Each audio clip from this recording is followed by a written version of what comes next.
ইন্নামা আমালু বিন্নিয়াত, প্রত্যেকটা জিনিস আল্লাহ পাক রব্বুল আলামিন নিয়াতের ওপর ফয়সালা করে থাকে।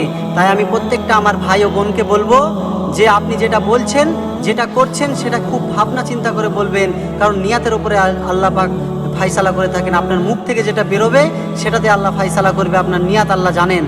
একটি ব্যক্তি যদি, একটা গরিব মানুষ যদি একটি বড় লোককে দেখে যে সে দামি গাড়ি থেকে বের হলো, নেশা করেছে, সে মহিলার সঙ্গে নোংরামি করছে, আর সে মনে মনে বলে যে আমার যদি বাপের থাকতো তো এর থেকে বেশি আমি নোংরামি করতাম, তা আল্লাহ পাক ফেরেশতাকে বলে এর আমলনামায় এর থেকে বেশি গুনাহ লিখে দাও। আর একজন গরিব ব্যক্তি যদি বড় লোককে দেখে সে অত্যন্ত দান করছে, দানশীল, তো সে যদি মনে মনে বলে আল্লাহ আপনি যদি আমাকে এর থেকে বেশি টাকা দিতেন তা আমি এর থেকে বেশি আপনার রাস্তায় দান করতাম, তো আল্লাহ পাক রব্বুল আলামিন ফেরেশতাকে বলে এর আমলনামা এর থেকে বেশি নেকি লিখে দাও। সুবহানাল্লাহ। তাই প্রত্যেককে বলবো যেটা করছি সেটা কিন্তু খুব ভাবনা চিন্তা করে